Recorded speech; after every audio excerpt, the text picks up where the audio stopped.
kami sudah katakan memang secara kasat mata kita nggak bisa bilang oh PSI ini konflik kepentingan. Ada relasi antara Presiden Joko Widodo kekuasaan eksekutif.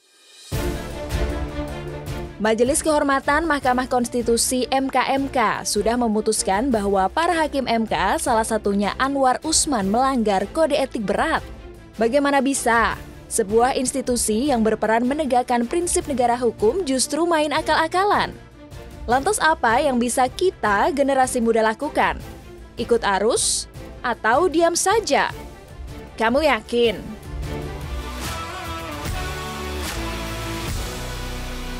Halo Smart Viewers, kembali lagi di Good Talk di Binus TV. Nah Smart Viewers, hari ini aku udah ditemenin sama Bang Julius Ibrani dari PBHI. Kita sapa dulu ya sebelum kita mulai. Halo Bang. Halo, selamat siang Nisa. Selamat siang Smart Viewers. Oke, selamat siang juga Bang. Gimana kabarnya? Baik? Kabar baik, terima kasih. Oke, nah Smart Viewers, ini tadi aku belum ngasih tahu ya. Ini kira-kira aku sama Bang Julius ini mau ngapain. Nah, yang unik nih, aku mau ngasih tahu dulu nih, karena kita ada di sebuah posisi, sebuah tempat, ya kan. Di antara sebelah kanan, di belakang ada Istana Merdeka, dan di sebelah kirinya ada Gedung Mahkamah Konstitusi. Gitu. Ini tempat yang strategis banget ya Bang? Sangat strategis. Sangat strategis. Karena apa? Boleh Bang Julius jelaskan ke Smart Viewers? Istana Presiden ini, Istana Merdeka ini kantornya Presiden. Betul. Sedangkan di sisi sana itu Gedung Mahkamah Konstitusi. Keduanya adalah kekuasaan politik tertinggi di negeri ini. Nah, karena kita berada di tengah-tengah, ini harus dimaknai bahwa publik, rakyat harus menjadi penengah agar kekuasaan politik tertinggi di negara ini dia tidak berkongsi, tidak berkong-kali-kong, sehingga nanti kita lagi, rakyat lagi yang jadi korban. Kira-kira gitu pesannya nih. Begitu. Nah, Smart Viewers, ini mungkin ada yang sudah tahu, mungkin ada yang belum tahu juga Bang, tentang permasalahan yang akan kita bahas di episode kali ini. Gitu. Jadi ada salah satu putusan nih, putusan MK Smart Viewers yang mengizinkan gitu ya Bang ya, untuk calon cawapres, salah satu pasangan calon untuk maju di pemilu 2024, dan ini terindikasi adanya konflik of interest dari hakim yang memutuskan. Dan sudah terbukti, terputus ya, putus melanggar kode etik berat seperti itu ya. Tapi untuk gimana selanjutnya mungkin akan dijelaskan sama Bang Julius. Tapi yang pengen saya tanyakan dulu nih Bang, sebelum kita mulai diskusinya ya, kenapa gitu Smart Viewers, khususnya Gen Z ataupun para pemilih muda ini harus paham dan harus tahu gitu Bang tentang kondisi yang sedang terjadi ini gitu. Kenapa tuh Bang? Oke, ini penting. Saya mau bicarakan 3 aspek dulu ya. Boleh. 3 aspek sajalah. Paling enggak ini aspek yang paling mengemuka dalam konteks pembangunan atau kemajuan negara-negara di dunia global, di konteks global. Pertama dalam konteks ekonomi, bahwa Indonesia dan negara-negara lain kita menghadapi situasi bonus demografi. Bonus demografi ini artinya kita berlimpah usia muda, usia produktif untuk bekerja, berkreasi, dan hal-hal lainnya. Jadi itu penting, kenapa ini adalah sasarannya terkait dengan anak muda yang produktif. Itu konteks global dari segi mapping usia. Nah, peranannya di mana? Sekarang kita lihat, kalau kita merujuk kepada konteks ekonomi, anak muda ini, usia produktif ini, dalam konteks ekonomi dia jadi mesin produksi. Betul. Sekarang kita sudah meninggalkan banyak hal yang sifatnya fisik, banyak hal yang sifatnya ekonomi real di lapangan. Tapi sekarang banyak tuh ekonomi kreatif, pariwisata, produk-produk kreativitas, seni dan segala macamnya, dan juga model bisnis sudah berubah, bukan lagi hanya jual beli barang saja, tapi platform media sosial, platform ini itu segala macam, online, digitalisasi, itu semua ada di anak muda. Jadi anak muda saat ini adalah mesin sekaligus bensin dari sistem ekonomi negara termasuk Indonesia. Itu yang pertama. Yang kedua dalam konteks sosial, ya. Covid, kemudian sistem konsolidasi fisik, ya, politik dan segala macam. Ini sudah bertumpu penuh pada anak muda. Perdebatan mengenai apa yang terjadi di negara, perdebatan mengenai nasib-nasib rakyat, perdebatan mengenai pelanggaran-pelanggaran hukum oleh pejabat negara, aparat penegak hukum, itu semua meledak dan direspon oleh negara ketika anak muda yang bicara. Bukan lagi orang-orang tua yang sudah berumur atau tokoh-tokoh yang dengan profil tinggi segala macam, udah nggak lagi. Jadi perubahan sosial kita itu ternyata ada di tangan anak muda. Itu yang kedua. Nah yang ketiga, dalam konteks politik ya, politisi-politisi tua ini sudah menghadapi situasi terbenam. Mereka sudah tidak mampu lagi berdialektika dengan kita, nggak bisa bertanya jawab, sederhananya begitu. Ketika kita bertanya, jawabannya pasti ya sudahlah kalian maju saja ini itu segala macam, tidak menjawab problem. Tidak juga bisa memfasilitasi kebutuhan anak muda saat ini. Nah, situasi itu mendorong sama seperti misalnya di kota New Delhi, India. Maka leader dari komunitas politik itu, partai politik, pegiat politik, politisi, semuanya anak muda, eksekutif muda. Dalam artian arah pendulum politik negara kita harusnya juga ada di tangan anak muda. Karena tadi orang-orang tua pada terbenam semua tuh. Jadi 3 aspek ini mau nggak mau mendorong kita untuk merangkul banyak anak muda, membuat anak muda sadar bahwa nasib negara kita 10, 15, 20 tahun ke depan sampai tahun 2045 ada di tangan anak muda hari ini. Jadi kalau gagal, kita gagal total, akan diisi orang tua, anak muda ini akan hancur lebur. Tapi kalau kita berhasil, kita pastikan regenerasi selanjutnya akan berjalan dengan sangat lancar. Jadi anak muda adalah tumpuan Indonesia hari ini gitu. Tumpuan sekaligus motor penggeraknya anak muda ya Bang? Pasti motor penggerak anak muda, pasti. Nah itu. Dan salah satunya kamu nih Smart Viewers yang sedang menonton episode kali ini gitu. Betul sekali. Cuma memang ada catatan sedikit nih Sa. Anak mudanya bukan anak muda yang lahir dari kerajaan. Anak mudanya bukan anak muda juga yang digendong oleh bapak dan pamannya. Anak muda yang betul-betul datangnya dari akar rumput dengan segala kapasitas dan pemikiran yang dia punya. Yang progresif gitu kira-kira. Nah, menyambung soal yang barusan disebut sama Bang Julius, ini topik yang akan kita obrolin. Main topiknya adalah barusan. Karena munculnya putusan 90 ya Bang ya? Betul. Gitu, dan kemarin hakimnya, pamannya sendiri sudah diputus melakukan pelanggaran kode etik berat, tapi nggak dipecat ya Bang ya? Yes. Ya kan? Kita langsung masuk nih ke intinya aja nih. Oke. Nah, yang harusnya diperbuat oleh MK terhadap situasi adanya konflik of interest dan pelanggaran hakim MK yang sekarang itu harusnya seperti apa sih? Oke, ini pertanyaan menarik nih Sa. Tapi izinkan saya agak mundur ke belakang. Boleh. Supaya teman-teman paham. Ya. Kenapa sih kita ributin bener putusan MK nomor 90 ini tentang ambang batas usia capres dan cawapres? Oke. Yang pertama adalah begini. Batas usia itu, ini gagasan positif dulu ya. Saya setuju tidak boleh ada batasan usia apapun untuk mengukur kemampuan seseorang. Ini prinsip dulu. Gitu. Jadi kita bukan anti A, B, C, si anu, si ini enggak. Tapi prinsip dasarnya saya secara pribadi dan PBHI mengatakan dengan tegas dan keras, jangan pernah batasi kapasitas atau mengukur kapasitas seseorang dengan usia. Karena kita banyak mendapatkan anak-anak yang usianya lebih muda, bahkan lebih mampu bekerja, lebih mampu bertanggung jawab dibandingin orang-orang tua. Meskipun tidak juga kemudian menggantikan sepenuhnya orang tua yang punya pengalaman dan lain-lain. Tapi ruang itu harus dibuka. Ukuran kemampuan tidak boleh dari usia. Nah, tapi faktanya jadi gini. Dalam menggugat soal ambang batas usia capres cawapres ini, sepanjang sejarah Mahkamah Konstitusi berdiri memeriksa perkara termasuk pasal 169 huruf Q ini, jadi tidak pernah ada perubahan sikap sama sekali. Artinya begini, untuk membahas batas usia ini persoalan teknis yang ada di level pelaksanaan implementatif. Jadi bukan persoalan norma. Persoalan norma itu adalah persoalan konstitusi. Artinya apakah kata per katanya ini sudah umum dan absurd? Itu syaratnya. Jadi yang kita bahas di Mahkamah Konstitusi harus umum dan absurd. Nggak boleh yang konkret, real, teknis, itu nggak boleh. Undang-undang pun dibatasi begitu. Nggak boleh bahas yang lebih teknis. Harus diturunin ke peraturan di bawahnya.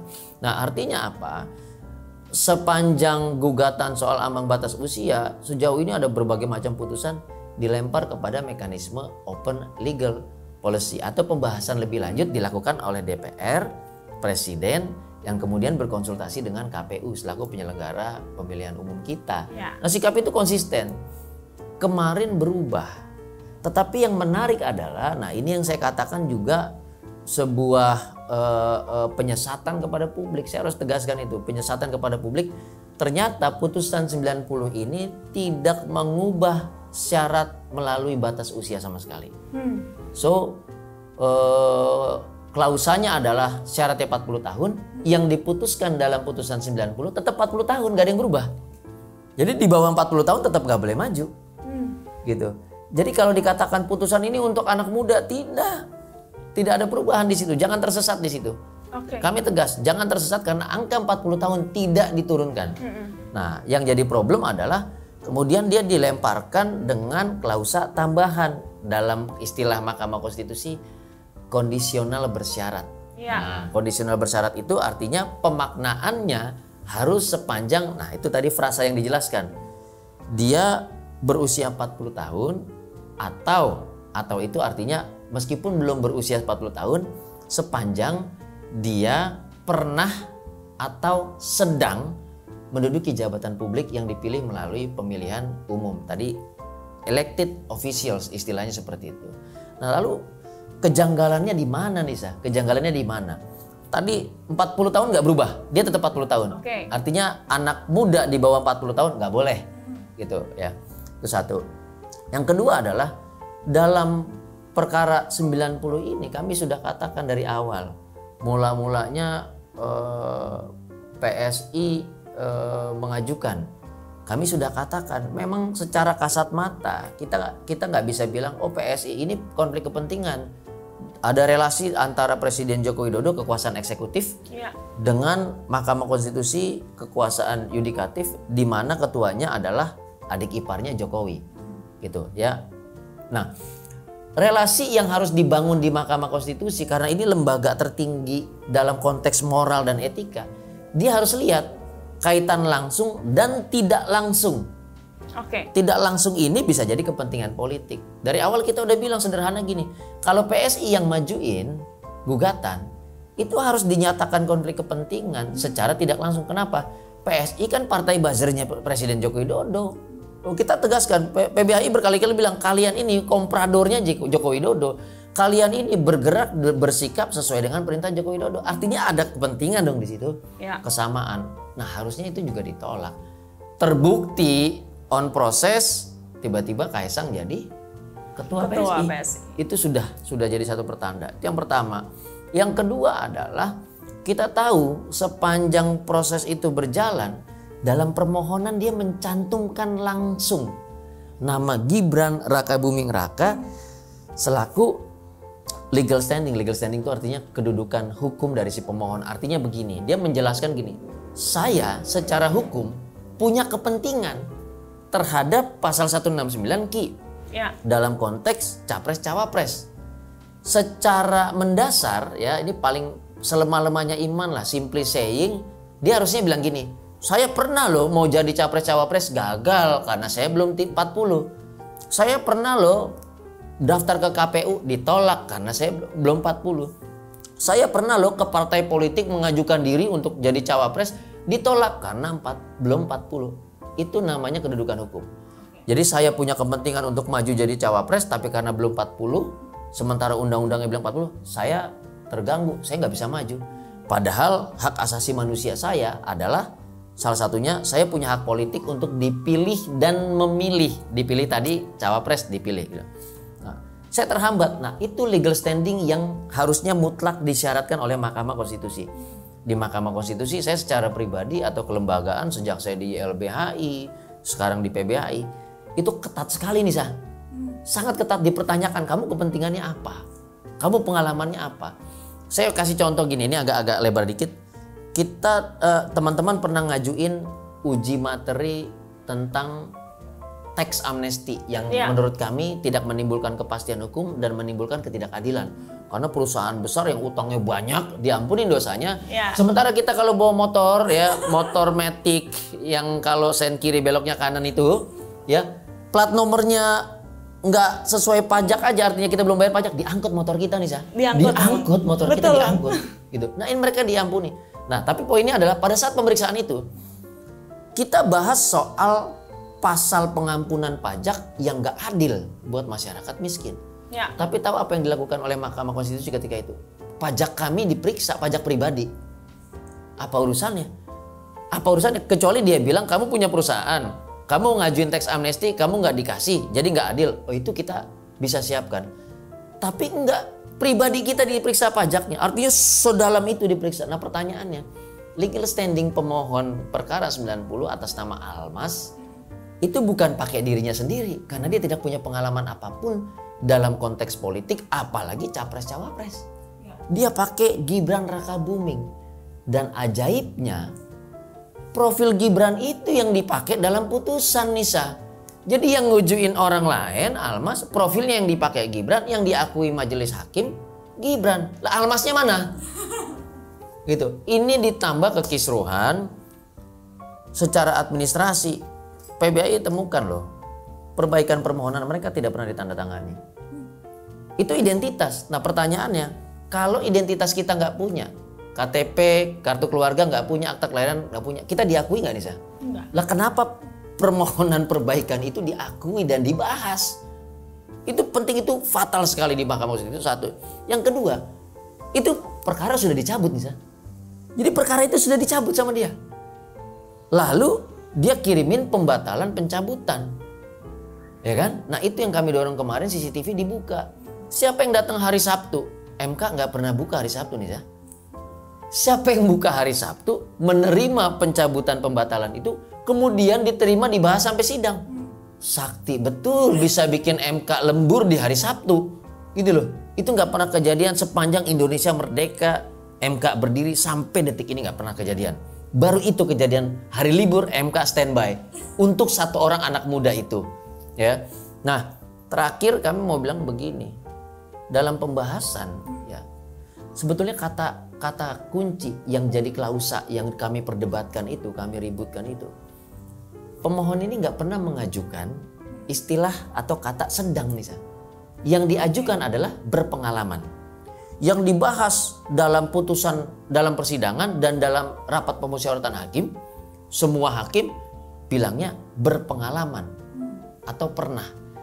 Kalau dia bilang pernah, dia bilang berpengalaman, maknanya ini post factum. Artinya apa sih post factum? Dia sudah selesai menjalaninya. Jadi kalau syaratnya berpengalaman menjadi kepala daerah, artinya dia sudah selesai menjalani periode kepala daerahnya. 5 tahun, sudah selesai 5 tahun, baru dia boleh jadi cawapres. Ya. Nah ini yang diperdebatkan dan ini yang kemudian dibahas dalam RPH. Tapi kemudian dalam putusan yang muncul bukan itu Nisa. Yang muncul sedang. Sedang itu yang jadi karpet merah buat Gibran, karena Gibran belum menyelesaikan masa jabatan sebagai wali kota Solo. Ya. Kalau klausa yang dipakai itu adalah berpengalaman, pernah berpengalaman menjadi atau menduduki jabatan publik di level kepala daerah, Gibran nggak bisa maju. Nah itu intervensi yang diakui oleh putusan MK hari ini, Prof. Jimli, Bintan Saragih dan juga Wahidudin Adams. Penambahan klausa itu. Nah, sekarang saya pakai logika Nisa, kenapa ini bermasalah? Kalau kita sedang itu maknanya apa sih dalam masa jabatan 5 tahun? Sedang itu 1 tahun setelah menjalani jabatan, 2 tahun menjalani jabatan, atau berapa? Itu nggak tahu Nisa. Dan dengan demikian bisa dimaknai juga, saya salaman sama Nisa, sumpah jabatan di bawah Al-Quran, 1 menit setelahnya saya sedang menjabat. 1 detik setelahnya saya sedang menjabat. Lalu saya pergi, sorry ya, terima kasih sudah dilantik, 1 detik saya mau cawapres. Menurut Nisa itu pengalaman bukan? Pengalaman apa yang bisa kita ambil dalam waktu 1 detik Nisa? Bahkan kedipan mata kita saja mungkin belum selesai, baru begini udah selesai, udah pindah kita jadi cawapres. Di mana letak logika semua ini? Secara akal pikiran yang sehat, akal pikiran waras dapat diterima? Nggak bisa. Nah ini yang kami pertanyakan. Tapi alhamdulillah, puji syukur ini terbukti Nisa. Jadi kemarin kan putusan MK yang dibacakan, kami dari 6 prinsip yang kami ajukan sebagai bentuk pelanggaran diakui semua 6-6-nya. Cuma perbedaannya adalah penerapannya itu kami ajukan 16 penerapan, kemudian dikabulkan sekitar 9 atau 10 penerapan. Nah, tapi poin pentingnya gini, Putusan MK saya hafal betul halamannya, di halaman 370. 370. Tegas dikatakan bahwa ada benturan kepentingan dalam perkara 90 karena berkaitan langsung dengan kepentingan keluarga Anwar Usman, yaitu Gibran Rakabuming Raka. Titik itu yang kami katakan, disinilah problem demokrasi kita dan problem pemilu 2024 kita. Kenapa? Karena kita menghidupkan kembali apa yang terjadi di Orde Baru. Apa sih? Nepotisme. Nah, nepotisme ini yang justru membunuh kesempatan, membunuh peluang anak-anak muda buat maju, Nisa. Artinya kita belum berumur 40. Iya, kalau nggak punya nepotisme sama sekali, kita nggak bisa maju. Kalau kita bukan anak presiden, kita bukan maju, nggak bisa maju. Kalau bukan keponakannya ketua MK, kita nggak bisa maju. Jadi nepotisme ini yang menutup peluang anak muda justru di situ. Makanya kami katakan jangan disesatkan, putusan 90 ini menutup kesempatan anak muda. Cuma anak muda yang punya nepotisme dan dinasti yang bisa maju. Selebih daripada itu tidak bisa maju. Dan terbukti Gibran diajukan menjadi cawapres. Jadi nggak ada sesuatu apapun. Kemarin kami dibilang fitnah, insinuasi, apalagi suuzon. Wah, dosa besar. Masuk neraka lah, jahanam lah itu dah. Tapi hari ini kami diangkat ke surga, Nisa. Ya kan? Ditarik, oh sorry tempat lo salah, bukan di neraka jahanam. Banget kenapa? Terbukti semua yang lo omongin. Ada nepotisme di situ, ada konflik kepentingan akibat keluarga secara langsung lo, bukan tidak langsung. Ya secara langsung ada. Dan kemudian putusan MK ini, MK bahkan di halaman 381 ditegaskan adanya intervensi dari pihak eksternal. Nah, itu mengerikan sekali. Makanya tadi kan saya bilang kita di tengah-tengah Istana Merdeka nih. Dan Mahkamah Konstitusi, kita harus blocking supaya tidak ada intervensi dari Istana Merdeka menuju Mahkamah Konstitusi. Gitu Nisa, kira-kira. Wow, itu tadi Smart Viewers. Semoga bisa dipahami ya. Yes. Gitu. Yes. Apa yang udah dijelaskan sama Bang Julius soal yang tadi gitu. Nah, tapi ada pertanyaan nih Bang, gitu. Nah, perannya anak muda, ya kan, setelah ini itu gimana Bang gitu? Apakah cukup melihat saja gitu, ataukah ada mungkin langkah yang nyata gitu ya yang bisa kita turut serta di dalamnya? Itu penting tuh Bang. Sangat penting. Jadi gini, kemarin kami kan difitnah, kami anti Gibran gitu kan, kami anti anak muda, difitnah seperti itu, menutup peluang anak muda. No, hari ini kita semua harus berada pada satu halaman yang sama dengan mengatakan bahwa putusan MK 90 ini justru menutup peluang anak muda. Makanya kami mengundang seluas-luasnya, nanti PBI akan keliling di beberapa provinsi. Untuk apa? Untuk memanggil para anak muda keluar dari zonanya masing-masing. Zona nyaman, zona tidak nyaman, zona ngambang, zona digantung, terserah deh bahasa anak muda zaman sekarang. Tapi ayo keluar, tunjukin diri kita, kita bicara tentang nasib bangsa kita bicara tentang politik, kalian ambil peran semua. Masuk ke partai-partai politik atau bentuk blok-blok politik mahasiswa, blok-blok politik pelajar, blok-blok politik anak-anak muda yang sudah bekerja dan segala macam. Nyatakan sikap, tagih hak-hak Anda yang harusnya dipenuhi oleh negara, sehingga para politisi ini bilang, oh kita sudah melek politik. Nah itu yang harus ditegaskan kepada anak muda. Jadi kami undang, jangan lagi antipati dengan politik, jangan lagi alergi dengan politik, tapi pakai ini sebagai kekuatan anak muda ke depan, bahwa mereka harus punya tempat. Mereka harus disiapkan ruangnya, dan yang paling penting negara harus memfasilitasi anak muda untuk maju berpolitik. Nah caranya kita lawan putusan yang nepotisme ini, kita lawan putusan yang membangun dinasti ini. Tunjukkan sikap kita kepada publik, tagih, berikan saya ruang, saya akan berkontribusi untuk bangsa dan negara. Itu pesan kuat kami gitu. Jadi kami mendukung anak muda betul gitu. Termasuk kami mau bilang begini, kalau kalian diam, kalau kalian gak peduli, kalau kalian sibuk main Mobile Legend, PUBG atau Valorant, ya saya juga main game juga gitu. Demokrasi kita dibajak, pemilu kita dibajak, Mahkamah Konstitusi kita dibajak, maka kita akan terjebak kepada apa? Kesempatan yang semakin kecil, pekerjaan yang susah kita cari, sementara di depan mata kita semua adalah pinjol ilegal dan debt collector. kita akan terpuruk. Jadi anak muda, ayo kita keluar, kita berpolitik, kita maju, nyatakan sikap bersama, ambil peran buat bangsa dan negara ini. Itu Nisa. Iya, karena kadang-kadang juga mungkin banyak yang belum menyadari ini pengaruhnya langsung ke kita tuh apa, gitu Bang. Atau mungkin ada juga kelompok-kelompok yang berpikir kalau udah ada kelompok lain yang menyuarakan itu, gitu, ya kan? Ya. Mungkin suara saya nggak akan didengar, itu banyak banget Bang di kalangan kita, gitu. Mungkin bingung untuk memulainya juga seperti apa. Nah, ini menarik, saya boleh respon dulu yang boleh. supaya nggak lupa. Jadi gini, saya bilang perubahan sosial, tadi saya balik ke belakang, perubahan sosial, perhatian publik, bahkan sampai perubahan kebijakan loh, ya. Itu justru karena sikap 1-2 anak muda yang terkenal dengan istilah sekarang no viral no justice. Siapa yang kenal orang-orang yang viral curhat bahwa bapaknya dikriminalisasi, omnya, tantenya, adiknya, anaknya korban kekerasan seksual segala macam. Mari kita lihat hasilnya. Begitu banyak hal-hal viral tentang kekerasan seksual, rancangan undang-undang tentang penghapusan tindak pidana kekerasan seksual disahkan. Ya. Oke. Lalu kasus-kasus di kepolisian di mana viral banyak segala macam, no viral, kasusnya diselesaikan, presiden memanggil Polri se-Indonesia, lalu Kapolri membentuk satu kebijakan langsung untuk memeriksa, mengawasi dan segala macam. Itu gara-gara 1-2 orang yang saya nggak kenal dan dia nggak pernah aktif dalam dunia advokasi publik. Jadi gerakan 1-2 orang yang merupakan, ini kuncinya, yang merupakan ekspresi dari hati nurani, yang merupakan keluhan dari akar rumput, ketika kita gendong bersama-sama itu akan bisa mengubah kebijakan, bisa mengubah sikap negara, kemudian bisa mengubah ke arah perbaikan sistem sosial kita. Jadi jangan pernah meremehkan.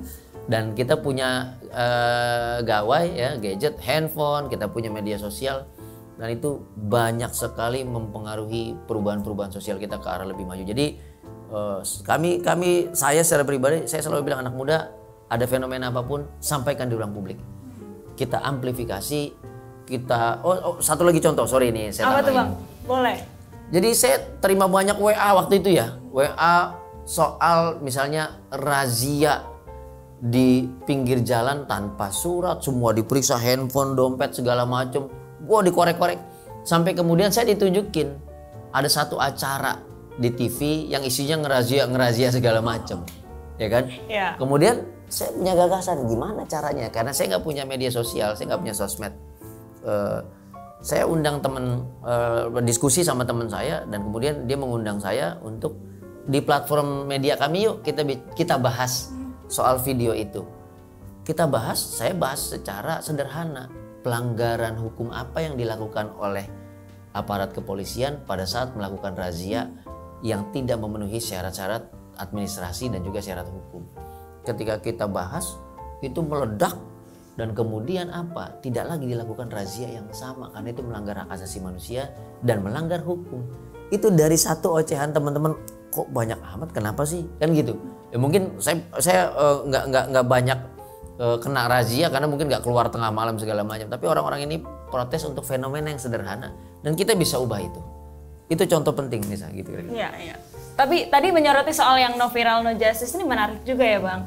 Kalau menurut saya juga sebagian dari kita tuh kenapa milihnya ngeviralin sebuah kasus gitu, karena mungkin mereka menyadari baik langsung ataupun nggak langsung ada sistem di negara kita yang udah nggak berfungsi dengan semestinya. Betul. Jadi ingin menyuarakan sesuatu, betul, gitu ya, sosial media mungkin saja salah satu tempatnya. Betul. Nah ini saya pernah panjang diskusi, kemudian coba nitip kuesioner ke lembaga survei juga. Jadi gini, pertama faktornya adalah kanal-kanal pelaporan publik, baik mengenai pelayanan publik, pelanggaran hukum dari pejabat negara, pelanggaran hukum dari aparat penegak hukum negara kita, pelanggaran terhadap hak asasi masyarakat. Kanal-kanal itu dirasakan begitu birokratis, panjang, lama, melelahkan, makan waktu, melelahkan, tidak jelas, buang energi, buang uang, buang waktu, ujungnya kita nggak tahu, dan sebagian besar justru tanda kutip koruptif, artinya kita bayar dulu baru diproses. Betul. Tapi kan keluar modal lagi, sampai ada yang bilang kehilangan sendal ketika lapor malah kehilangan kambing, kan gitu. Nah itu yang pertama. Yang kedua adalah sikap dari aparat penegak hukum, aparat negara kita, pejabat kita yang masih tanda kutip pakai perspektif esprit de corps, solidaritas terhadap sesama pejabat negara, sesama aparat negara. Jadi kalau temannya dilaporin ya nggak akan dia proses, dia belain justru. Banyak kasus yang begitu dan banyak yang viral juga. Nah yang ketiga adalah, nah ini penting, berkali-kali kami bilang, ruang ekspresi publik, ya baik itu secara digital atau di luar gitu, itu di Indonesia sangat minim. Jadi saya ingat betul ya, baru-baru pasca reformasi, setiap sudut di luar rumah kita itu adalah mimbar bebas. Itu adalah panggung masyarakat untuk bicara nasib mereka, bicara kondisi mereka, bicara hak mereka yang terlanggar dan segala macamnya. Nah ruang itu sekarang nggak ada nih. Orang kita mau gonjreng-gonjreng di bundaran HI aja izinnya panjang kali lebar, padahal kita mau melakukan kegiatan yang sifatnya seni, solidaritas dan segala macam. Ya, itu susah sekali izinnya sekarang. Bahkan titik-titik lokasinya ditentukan harus di sini saja. Harus di sini saja, kanan kirinya pohon sama tembok. Nah, kita mau nyampein ke siapa? Kita kan mau membangun kesadaran publik sekaligus menarik perhatian pemerintah untuk merespon permasalahan yang kita ajukan. Tapi ini kan nggak ada. Nah ini permasalahan ketiga yang berkali-kali saya bilang. Negara justru harus memfasilitasi ruang ekspresi, ruang pendapat, mimbar bebas bagi masyarakat. Agar apa? Agar masyarakat tidak berbuat vandalisme, tidak merusak, tidak mencaci maki, tidak juga menggunakan propaganda-propaganda sara dan segala macamnya yang justru menimbulkan kerusuhan horizontal. Karena kan kalau orang ruangnya nggak ada, pintunya tertutup, akhirnya kan diam-diam semuanya, diam, tahu-tahu diam-diam mengumpat dia, mencaci maki segala macam. Biasanya seperti itu, Bang. Itu yang terjadi. Nah jadi itu yang harus dibuka, tiga hal ini tadi, soal birokrasi, aparat masih esprit de corps, dan kemudian yang ketiga adalah ruang publik ini kita nggak ada per hari ini gitu. Jadi ini yang harus diperhatikan supaya negara bisa menyerap aspirasi rakyat. Rakyat juga kan kalau dikasih ruang untuk ngoceh, masa iya nggak ada capeknya sih? Ntar pasti capek deh loh, capek, waduh udah kelamaan nih gua ngoceh nih, kan gitu, udah berhenti dulu lah, sepi juga lama-lama gitu. Nah akan marah dan akan keras teriakannya kalau ditutup. Itu kuncinya gitu. Bang, ini menarik banget nih obrolan kita di episode kali ini, karena kan tadi awal mulanya ngobrolnya tentang putusan 90. Yes. Ya kan, bisa ngomongin berbagai macam hal lainnya, berarti kan itu terbukti. Betul. Bahwa anak muda smart viewers nih harus ada keterlibatannya nih di segala lini gitu, dan pemerintah juga khususnya jangan hobinya kok membungkam terus ya. Iya betul. Kayak nggak ada kerjaannya lain loh. Oke, Bang Julius, terima kasih banyak atas waktunya. Ya. Kita sharing-sharing di Good Talk News TV. Semoga nanti bisa ketemu lagi di next kesempatan. Kalau bisa buka kolom komentar, nanti saya tambahin kalau ada yang bertanya segala macam. Boleh. Saya isi di situ biar kita bisa berdialektika, bisa ngobrol dengan smart viewers di Binus TV. Gitu. Boleh tuh smart viewers. Kalau mau nanya segala sesuatunya, cus langsung aja tulis di kolom komentar. Jangan lupa juga untuk subscribe di YouTube channel Binus TV, like juga video kali ini, dan sekali lagi terima kasih Bang Julius. Semoga tetap sehat gitu, dan teman-teman lainnya di PPHI. Terima kasih. Ya, terima kasih, dan untuk smart viewers sampai jumpa di episode selanjutnya. Bye bye.